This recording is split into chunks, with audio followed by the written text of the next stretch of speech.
Hey everyone, it's Peter here today, and I'm with Demetrius from Treehouse. Welcome to GameSpot. Thanks for joining us. Thanks for having me. Today you're here to show us a little bit of Xenoblade Chronicles 2. Actually, more than a little bit. I think you're going to go over the structure of the world, how quests work. Obviously, there's a lot to talk about here, so please tell me what we're looking at. Yeah, so I'm at the earlier part of the game right now. Actually, it's just Rex and Pyra that I'm controlling at the moment. You can see Pyra is actually a little incognito because we're still kind of wanted people. Everyone wants the Aegis, as we kind of revealed. And so what I'm kind of here to show today is just a full look at the game. Right now I'm in one of the first major towns. This is Torragoth. And I'm on Gormat, which is the first really large Titan that we've shown before. Let's see if I swim. And Titans essentially are the worlds, the landscapes, and you're on the backs of these massive monsters. Creatures, yeah. So we can actually venture out into its back later. But what I want to do right now is I'm actually at the point in the story where I just met Tora. And Tora wanted me to help him out to put some parts together so we can actually create Poppy, which is going to be his blade. So what I'm going to do is actually make my way back to Tora's house, and we're going to get to see a cutscene of Poppy being created. Now, there's something special about Poppy, right? Yes, she's an artificial blade. So what's really interesting about this world is for all regular blades, you have a core crystal, which is like this diamond-shaped blue object. And when you touch it, if you have good resonance, you can actually bond with the blade that's inside that crystal. Now, in regards to Tora and Poppy, Tora can't really be a particular, he can't really bond with a regular driver, so he's actually creating his own. He's just that smart. So we're actually making one instead. Okay. Really, really fascinating and cool stuff. So actually making my way here. I gotta remember he's in a hidden area here. I'm assuming that there's some sort of like ramification of Poppy being different, like when it comes to combat and capabilities. Yes, she has her own special menu. So when we actually create Poppy, I will go into that. Actually, you know what? Okay. I'm just gonna fast travel. It's just, I get lost so easy down here sometimes. It's such a big area. Yeah, so Xenoblade games are typically very large. I'm assuming that's no different here. Yeah, it's a large world. Sometimes I get lost navigating. That's on me, but hey. Bigger than Xenoblade Chronicles X? Is it even hard to say when it's that big? It's hard to say. It is a really huge world though, for sure. All right, so we'll let this play. Little mad scientist setup here.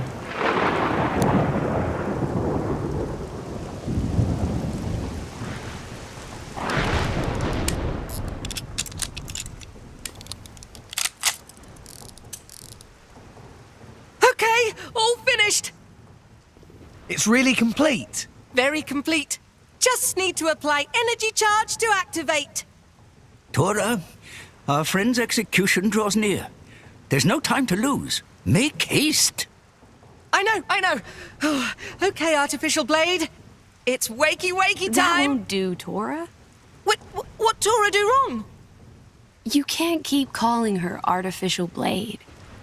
As her creator, the least you can do is give her a proper name. Oh, well... Actually, friends, Tora did think of name for her. Very good name. Nice. Then I guess there's no problem. Well, why don't you introduce us, Tora? Right away.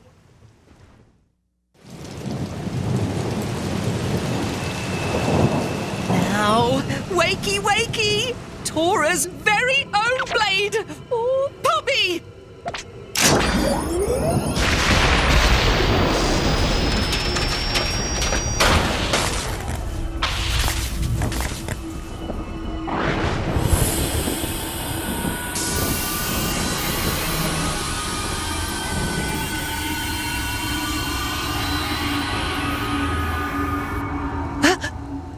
Poppy? How may I be of service, Master? Wait a minute! Oh, forget you see that. This is a turning Tora point for must civilization, change the right? When you create settings. artificial life. I don't know. But he had the settings incorrect. This time should be okay. Second time go best. Power on!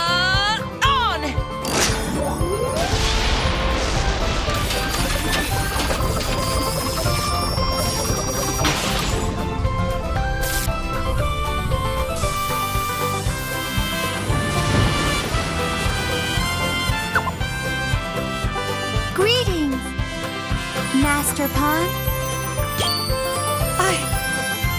I did it! Tora's masterpiece. World's first artificial blade. Poppy! Whoa! It's nice to see some of the different personality here, because I think so far most of what we've seen in this game is like very stoic, kind of hero stuff happening. There is quite a bit of humor in this game, and it's funny little moments like that I think combines with the way the faces animate that creates some really cool parts. And I'm glad to say, so Tatsu was sort of a sticking point for me in Xenoblade Chronicles X. I was not a Tatsu fan. I don't know if you remember that Nopon character. That Potato Head, oh yeah. Tatsu, not lunch. Tatsu, yeah.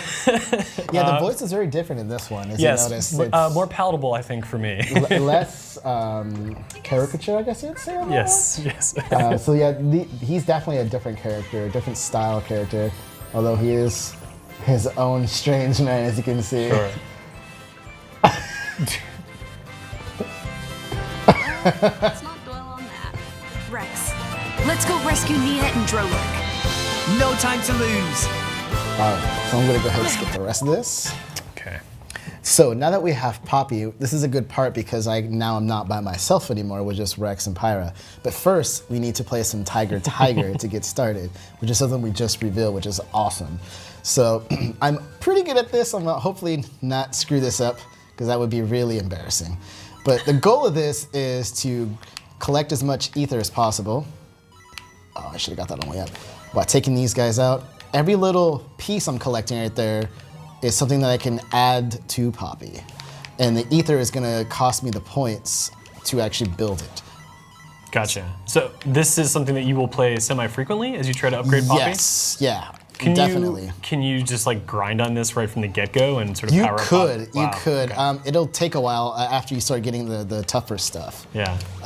But it's definitely worth the while. I would say that building Poppy up she's very powerful in her own particular way.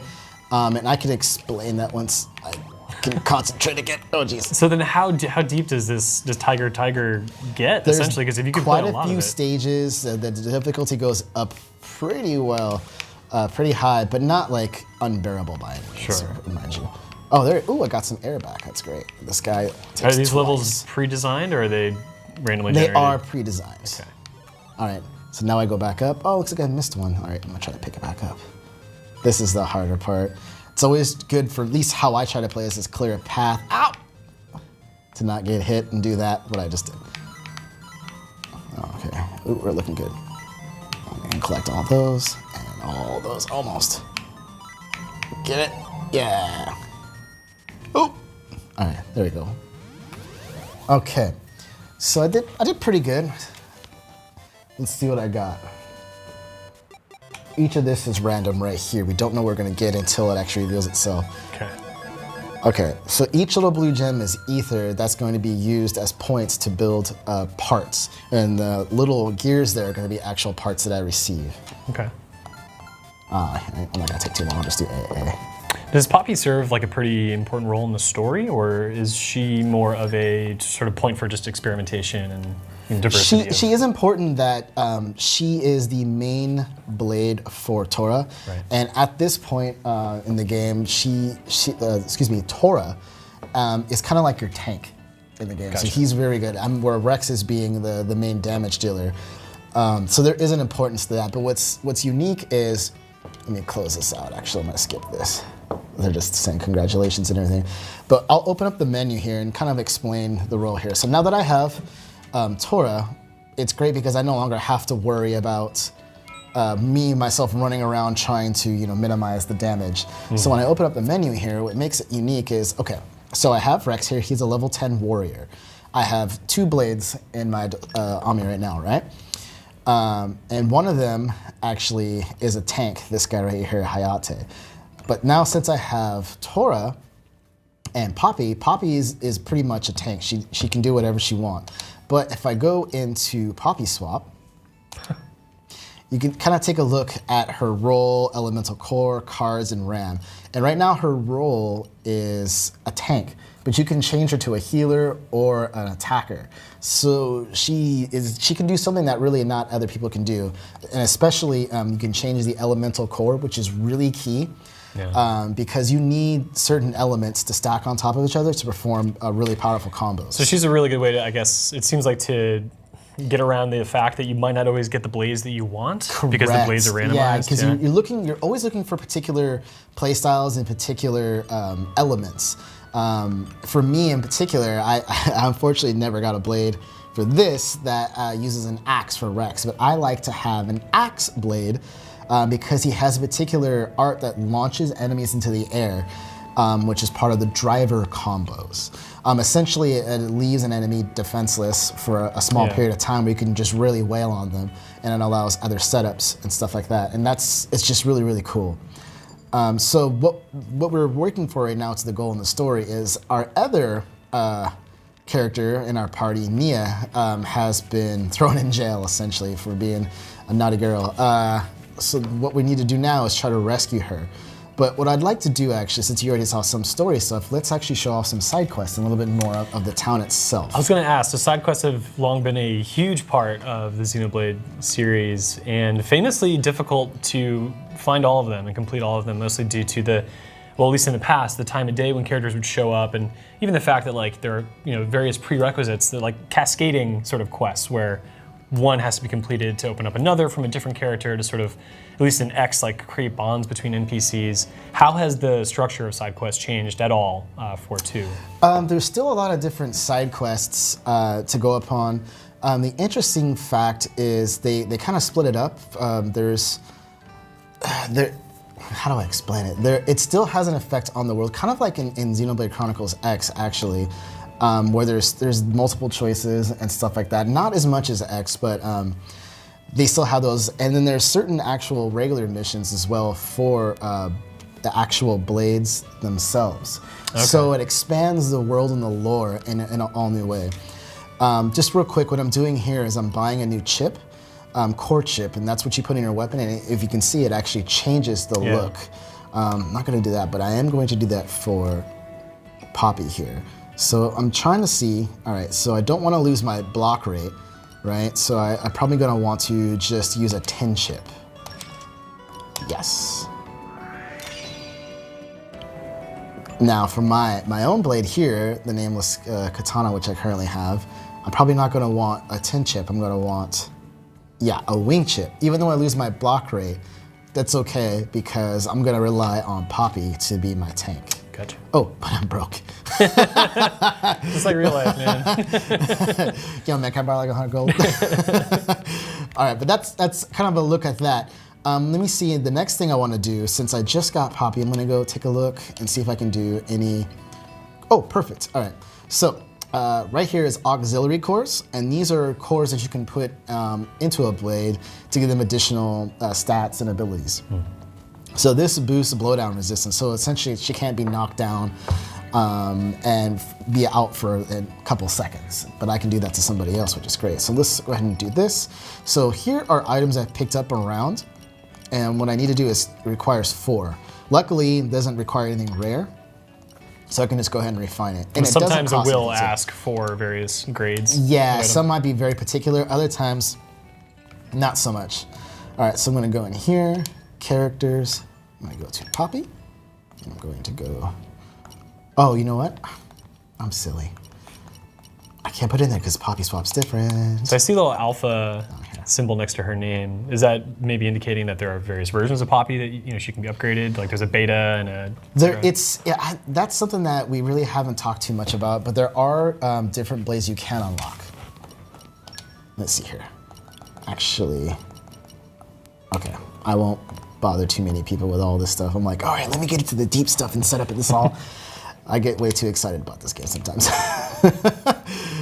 But okay, since I still made that core chip, I can't use it on Poppy. I will equip it here. All right, so I already have critical up. Now I have blowdown resistance on. Okay. So let's put that into practice. But first, we don't really have a healer. So what I'm going to do is change my blade here. And I'm going to use somebody that has Knuckles, and Knuckles are allowing me to heal.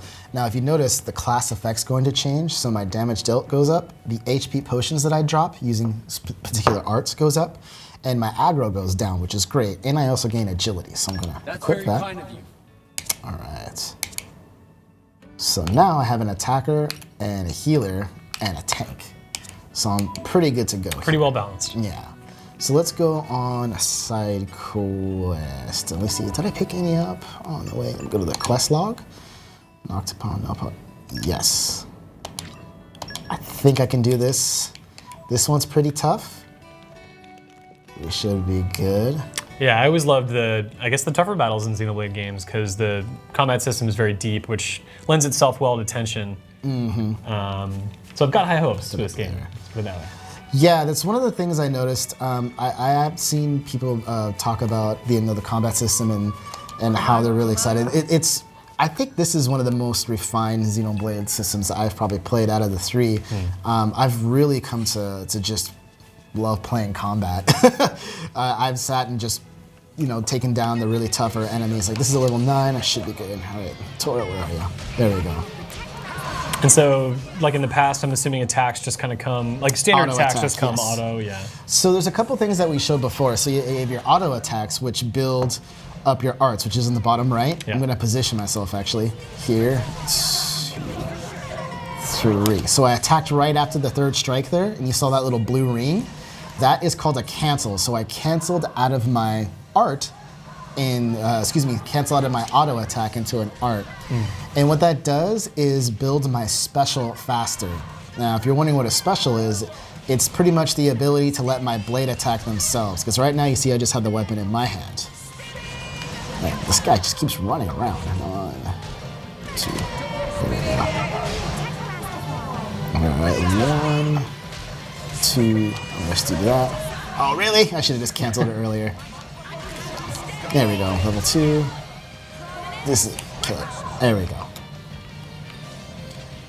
Ooh, and I picked up a core crystal. That's great. Perfect. So right there you saw that I just unlocked something. So because I killed that enemy, it actually, let's see here, up to my infinity chart. So that's a pretty dense looking chart in my mind, considering how many potential blades are in this game. Yeah, so this is the really amazing and beefy part about this game. And I want to really go back again to say where it really sticks upon how you play and the type of blades you get. Because each one of these has different effects and they all have different requirements. Like this was perform a blade combo, so I need to do it one more time. Yeah. And then it'll boost my block rate by 20% when my HP is low. And then up here is the same. You have to do block and attack 5 times. Let's see, perform a driver combo 5 times, use the Aponic Storm, perform a blade combo 5 times. And then down here is what you need to do is increase your trust to unlock the next level when you get all these higher levels. And so building trust comes through just fighting together or doing fighting side quests together, relative doing to that side character? quests. Okay. One thing to note, and is a nice tip. Now it doesn't work for Poppy or Pyra because they are always with your character, your main character. But for guys like here, like Semi, when you send them on regular missions, they will come back with, sometimes they'll come back with their affinity charts increased. Because when they're out on the woods, even though they might not have to use Flying Knuckle 10 times, the game will assume it will. So it's a bonus on doing Merc missions. Yeah. So it's always great to go back and use those Merc mission logs. Something that you were talking about earlier, you and I were discussing how cool Merc missions can be. Yes, yeah, you showed us the Direct, which I guess now everyone maybe had a chance to watch. And reminded me of Final Fantasy Tactics when you had characters that, you couldn't necessarily take them into battle, but they could still be doing things on the sideline and grow and reward you in the process. So personally speaking, I'm happy to see that that's in here because that makes me constantly be just doing multitasking, let's say. Yeah, and it's also cool because nothing goes to waste, essentially, right? You're going to gain, by midway through, you'll have a lot of blades, and it's great to send them on a mission. All right, here we go. I need to protect this guy. These guys, I should be able to take down now. I avoided them right in the initial beginning because I did not have a proper tank. Oh yeah, we're good. I'm going to just run these guys over. God. Move into the next guy. 2, 3, cancel. Sort of a random thought. Curious about the resources around the map. That was another sort of thing in Chronicles and Chronicles X, where you would find little items glimmering on the map, and certain side quests would require that you have so many of a certain one, and they were actually kind of difficult to find. Is that system still here? The system is still here, but they added some unique stuff to it. In particular, that's when you really want to rely on your blades to help you out. For example, when you go to a collection point, there's different style of collection points. They're all labeled collection point, but they might get you different things, like minerals or wood or something like that. And a lot of blades have different specialties in that, and that go from level 1 and beyond. And rather than just getting, like, say, 4 wood, your blade special will kick in and give you more. Blade ability, excuse me, will kick in and give you more. Gotcha. So you'll get a higher chance of getting a whole bunch of more stuff. So if you play smarter, you can be more efficient. And that goes for all, so if you have like a whole bunch of blades in your party that all have that, and they're all in there, you're gonna get all of their points towards that when you loot something. Cool. So it's really, really cool. Let's see, oh, key affinity reward. Development 1, all right. Let's go, characters. Let's see, what did you give me? Oh, okay, cool. Oh, wow, he really liked that. So as you can see right there, I just did that side quest, completed it, and that gained some really good trust. Let's see here. All right, max affinity, what'd you get? Deal certain damage, okay. Back out. All right. So now that my rank is up, my trust is up, I'm gonna be able to actually switch to him much faster, and my arch to charge just slightly a bit faster as well. Cool. All right, so we got that done. Whoa. Yeah, I was gonna say, what's the biggest enemy in this environment that you feel comfortable fighting right now? Let's give this guy a shot. All right. Okay, not both of them. So yeah, what is the sort of punishment system here for losing? Like if you were to try to fight you get knocked out. It's the fight just sort of ends and you can come back. Yeah, the fight. So yeah, you know what? Let's just show you. Yeah, why not? Oh, poor Toro. I'm so toast. I'm just gonna pass out and go back to my previous checkpoint. Okay. And the checkpoint is probably saved after the quest completed? It's wherever area that you discovered that was the closest main. Excuse me, got the hiccups. To your main area. I'll show you when I'm opening the map here. Okay. And your progress from that side quest would continue. That would stick, right? Yeah. Okay. So right here was the Torgoth Arch, is some place you can skip travel to. So this would be the closest checkpoint. Gotcha. And the reason that's really cool is because you don't want to have to freak out too much or worry about exploration, because this game not only is about combat, but it's all about exploration. Yeah, and you will find yourself secret areas, and you'll find yourself, up against all kinds of crazy monsters, and that's not a bad thing. It adds attention to it, and there's usually a great reward to it. For example, I don't think I can sneak past this guy, but we could definitely try. That right there is a level 81, so there's nothing I can do about that guy. Yeah, but it's neat to run into those dudes and think, man, when will I be able to go against that guy? What will I look like? Yeah, exactly, right? And that's kind of a key thing to role-playing games, right? Is that character, strength. You start from level 1 and build up there and get really powerful abilities and just feel really strong at the end. All right, I just missed. But it looks like you found something. All right, good. Or is that just a way to get back up? It's that is a way area. to get back up. Okay. But is that a collection point, that thing? Can you collect those? No, this is just a part, yeah. Just dressing, okay. Yeah, but there isn't actually, that's a key, it's actually a secret area over there. I forgot how to reach that one. Oh, this map Well, you just fall randomly, that's how you do it. All right, I think this leads to, let me see here. Yeah, it should be out of here, okay. I was trying to go to the den of that giant beast, because I know he has a treasure chest locked up back there, but he's probably back now.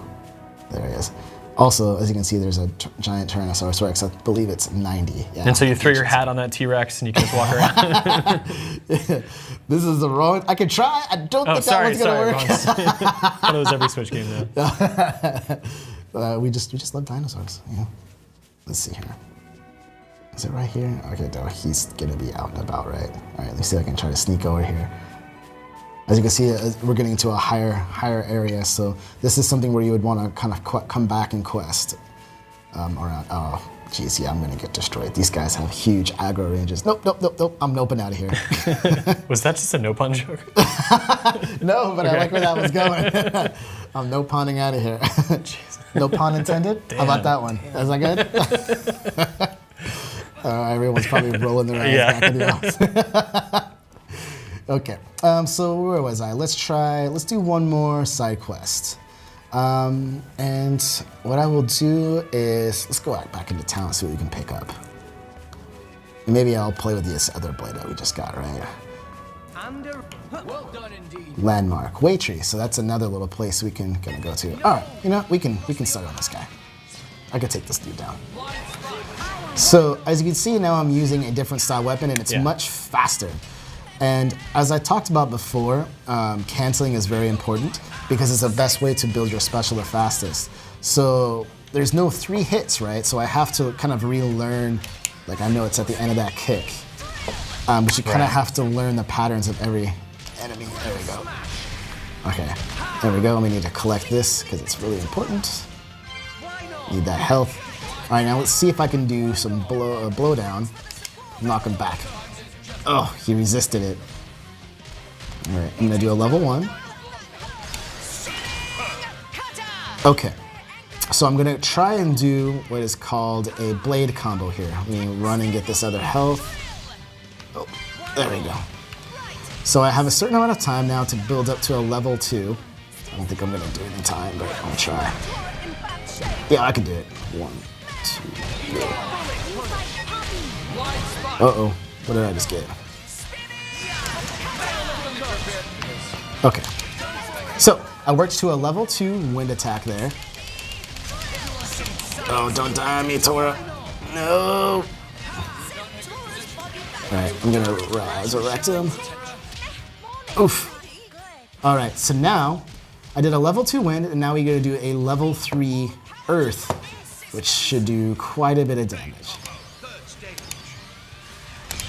Is the button always the same for those quick time events? Always B? For that, it's always B. In other situations outside of combat, it would be something different. Okay. This is gonna be tough. Oh gosh. Nope, he died. I don't think I'm gonna survive this. Uh-oh. Blow back. No, I missed!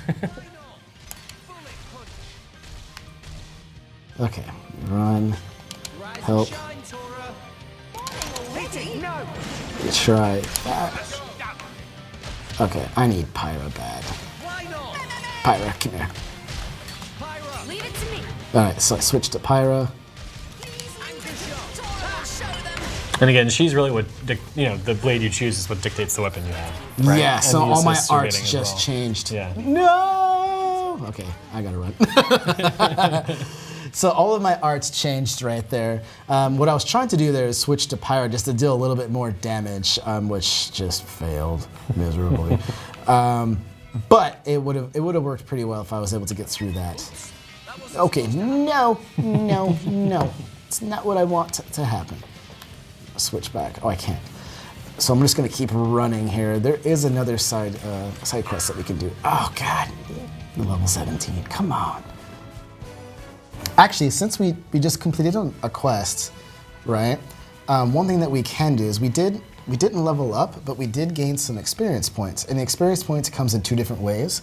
So one thing we can do is see if we gain enough experience to level up at an inn, which is one of the cool features. Now, this is something that you can do, you don't have to do. So for those who are looking for a bit of a challenge, you don't have to go to an inn. It's up to you, really. But what's the trade-off? Essentially, it's just for those who just want a bit more of a challenge. You don't have to rest at an inn. I do anyway because the game is still a good challenge enough. Right. So I'm gonna do a short rest, and I'm gonna level up. Cool, I do have enough for a level up. So Tora's probably gonna be, level 11. Oh yeah.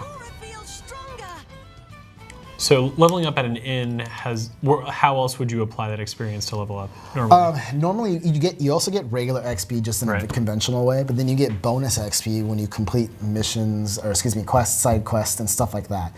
And that also goes towards this. And those can only be traded in at an inn? Yes. I see. Yes. Okay, that was the piece I didn't get. And then something else we saw in the direct that made people know, you can have heart-to-heart talks. Yeah. And when you go to an inn and rest there, a lot of times you'll get hints at where nearest heart-to-heart is, which is really cool. Those can be great benefits because they increase the trust something that we discussed earlier. And sometimes he also unlocks certain key abilities on the affinity chart. Gotcha. Well, that is a pretty significant look at Xenoblade Chronicles 2, which is coming out right before the end of the year, December 1st, if I'm not mistaken. And I think we pretty much just scratched the surface, but Demetrius, thanks for coming in and showing us. Yeah, thanks for having me. Yeah, no worries. And if you have any questions or comments, leave them in the comment section below. Thanks for watching, guys.